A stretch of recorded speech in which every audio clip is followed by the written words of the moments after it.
Hola, estamos muy felices porque hoy damos inicio a este nuevo proyecto que hemos titulado Entrevistas a Viva Joven, donde estaremos tocando diferentes temas en los que estamos seguros que te vas a sentir identificado y vamos a aprender muchísimo. Mi nombre es Sol y hoy estamos acompañados de Joan Hernández, líder de nuestra iglesia Filadelfia. Bienvenido, Joan. Gracias, Anto. Hola a todos. Entonces, tu palabra y la mía es perseverancia. Joan, eres la primicia de este proyecto. Quisiera que nos contaras brevemente acerca de tu testimonio, cómo conociste a Jesús y a qué edad. Conocí a Jesús a los 26 años. ¿Cómo? Bueno, fue un proceso. Mi mamá, ella conoció primero al Señor y bueno, siempre nos hablaba a mi hermana y a mí y en ese proceso, no le prestaba mucha atención hasta que llegó un tiempo donde locamente empecé a leer la Biblia y yo creo que Dios empezó a hacer algo en mi vida, en mi corazón y un día acepté una invitación de venir a la iglesia por parte de un amigo y bueno, hasta el sol de hoy estoy acá. Todos sabemos que cuando conocemos al Señor hay cosas que quizás son más difíciles dejar que otras. Quisiera que nos contaras acerca de eso, que tú sientes que si Jesús no hubiese intervenido, tú quizás no lo hubieses podido superar. Es una pregunta un poquito difícil porque siempre es una buena persona. De verdad.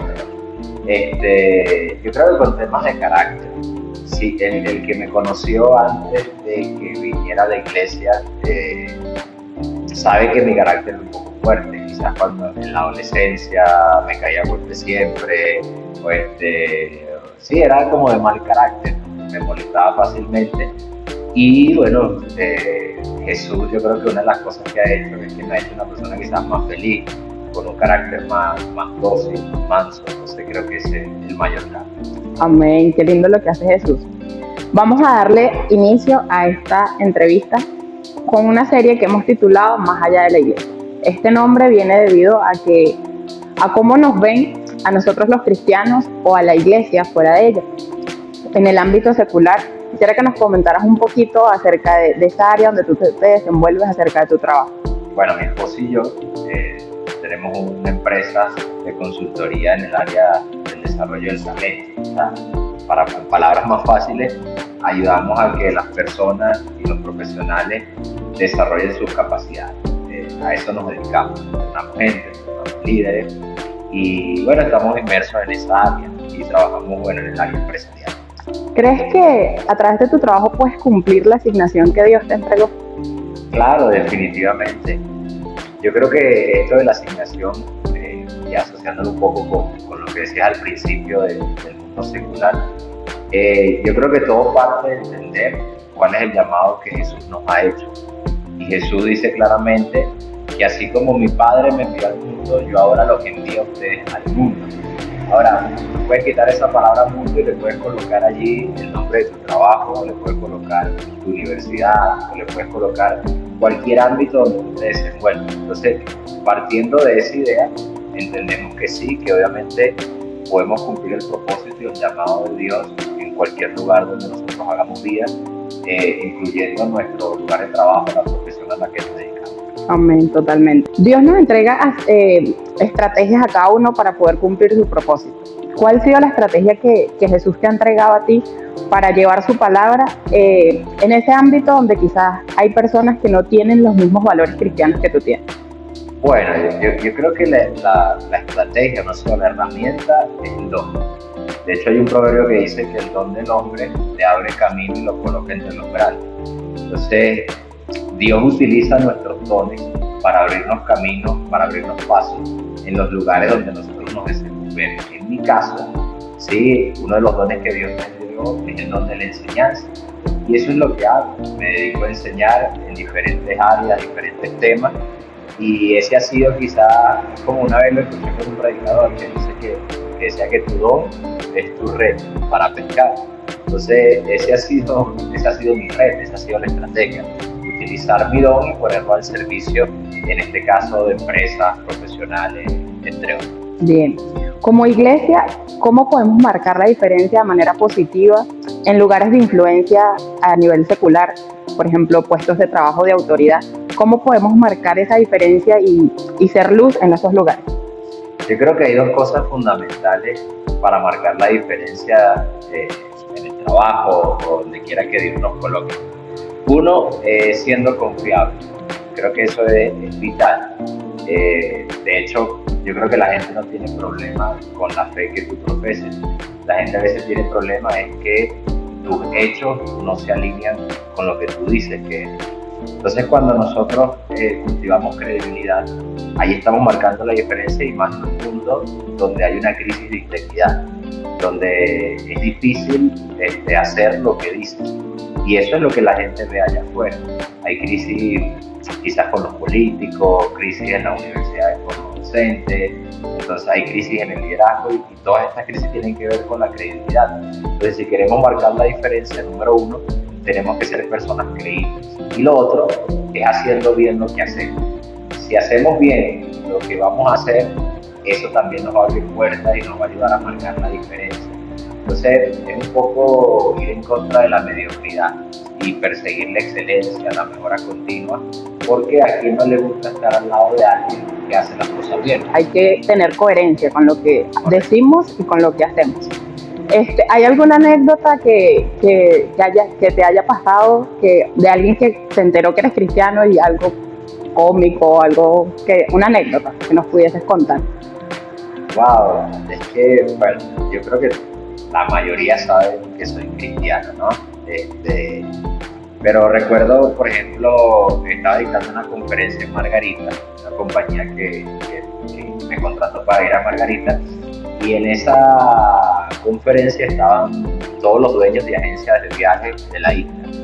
Entonces yo doy la conferencia, y se me acercan dos personas en ese momento y me preguntan, ¿tú eres cristiano? Y yo le digo, sí, yo soy cristiano. Eran dos pastores que eran dueños de una agencia de viaje. Y que nosotros automáticamente nos dimos cuenta que eres cristiano, porque eso se puede reconocer. Entonces, a partir de allí empezamos a cultivar una amistad, y creo que fue bastante chévere, porque de todos los que estaban ahí, creo que fueron los únicos que se dieron cuenta. Ahorita que cuentas esa anécdota, ¿cómo has logrado engranar tu vida secular con tu vida espiritual? ¿Cómo has logrado ese engranaje de mostrar eso que quizás la gente dice, él tiene algo distinto? ¿Cómo has logrado ese engranaje allí? Bueno, si te soy sincero, yo creo que la clave ha sido no pensar que tengo una vida secular y una espiritual. Okay. Porque, por ejemplo, nosotros, la iglesia empieza a segmentar la vida, ¿no? Tu vida familiar, tu vida de iglesia o tu vida secular, y en realidad es una sola vida. ¿Sí? No es que tenga un propósito allá o un propósito acá, no es un solo propósito. Dios no segmenta tu vida. Entonces, el pensar que no tengo que segmentar mi vida, sino que donde quiera que yo estoy, voy, o lo que sea que hago, estoy cumpliendo el propósito que Dios tiene para mi vida, es lo que me ha ayudado. Entonces, yo no pienso que, bueno, estoy trabajando. No, yo pienso que donde estoy trabajando estoy cumpliendo con el propósito de Dios, así como cuando estoy sirviendo en la iglesia o haciendo cualquier cosa. Es mucho más complicado vivir la vida y ejercer los diferentes roles si tú piensas que eres tres cosas en vez de una sola. Claro, y se relaciona con lo que decías al principio de tener coherencia, ¿sabes? Es decir, que si yo soy pastor, por decirlo así, yo voy a ser pastor a donde vaya, no es que yo voy a ser pastor y en mi trabajo dejo de ser cumplir el rol de pastor. Entonces se relaciona con el tener coherencia. De hecho, por ejemplo, tengo una anécdota de eso. A mí me ha pasado muchas veces que en mi trabajo hay gente que cuando van a elegir mentores para líderes y gerentes, hay gente que ha dicho, no, yo quiero que mi mentor sea Joan porque él es una persona espiritual y me abre el corazón con cosas. Entonces ahí donde estoy haciendo lo que Dios me llamó a hacer, a pastorear o a discipular, a ayudar a otras personas. Y hay mucha gente que yo digo que por ejemplo en mi caso, pastoreo, que no van a una iglesia, ¿ves? Pero cuando necesitan ayuda, necesitan orientación, me buscan en este caso. ¿Cómo has logrado mantener esa humildad en tu corazón al ver que has tenido esa receptividad, quizás, y eso que nos comentas ahorita, de que quizás te dicen, no, yo quiero que Joan sea el que me mentoree, yo quiero que Joan sea el que me guíe? ¿Cómo has podido mantener el corazón humilde al tener tanta receptividad y efectividad en lo que haces? Bueno, yo creo que una de las claves para mantenernos humildes es entender que somos siervos. Cuando tú pierdes de vista que eres un siervo, automáticamente dejas de lado la humildad. Por ejemplo, el apóstol Pablo en Filipenses nos enseña y nos pone el ejemplo de Jesús, que no estimando ser igual a Dios, tomó forma de hombre y vino a servir. Entonces, cuando él habla de eso, nos está dando una lección de que para ser humilde hay que tomar la posición de siervo. Entonces, donde quiera que uno vaya, donde quiera que Dios te ponga el día de mañana, tú debes entender que estás allí para servir a los propósitos de Dios y para servir a otras personas. Entonces, el día de mañana tú puedes ser, no sé, un político, un empresario importante, lo que sea, que puede ser una posición de autoridad, pero esas posiciones son posiciones para servir a la gente. Entonces, la manera de mantenernos humildes, por lo menos en mi caso personal, es siempre mantener en perspectiva que soy un siervo, o sea, que le sirvo a Dios y le sirvo a la gente, no que la gente me sirve a mí. Porque cuando tú piensas de la otra forma, de que, bueno, como ahora eres importante, como ahora eres esto, entonces la gente te va a servir a ti, no. Nosotros estamos para servir a la gente. Mantener una actitud de siervo. Y Joan, ¿en algún momento has nombrado alguna cita bíblica en tus conferencias o has nombrado alguna historia? ¿Lo has incorporado en alguna de las conferencias que has dado, alguna de las enseñanzas que has dado? ¿Has incorporado alguna cita o alguna historia de la Biblia? Sí, de hecho suelo hacerlo. Suelo incorporar historias de la Biblia que me gustan y me he dado cuenta que la gente se impresiona y dice, ¿en verdad eso está en la Biblia? Porque yo creo que quizás no es la cita bíblica, sino cómo la cuenta, ¿no? Entonces tenemos que aprender a ser mejores comunicadores, a poder llevar el mejor mensaje que tenemos, que mucha gente no lo conoce y no es que les parezca aburrido, sino que no hay alguien que se los cuente de una manera diferente. Entonces sí suelo hacerlo, introduzco proverbios, he hablado de David y Goliat, o sea, he hecho muchas cosas. Qué genial eso. Joan, dale algunos consejos a esos cristianos que están en esos ámbitos de influencia a nivel secular, que deberían de conservar como cristianos en sus lugares de trabajo. Ok, bien sea si está o no está en el ámbito de influencia.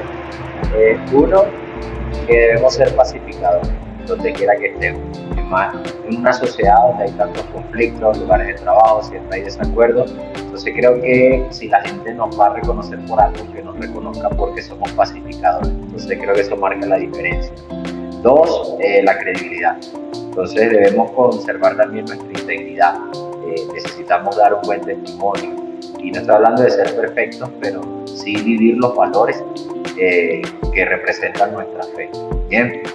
Número 3, bueno, diría que se prepara, que hay que estar preparados.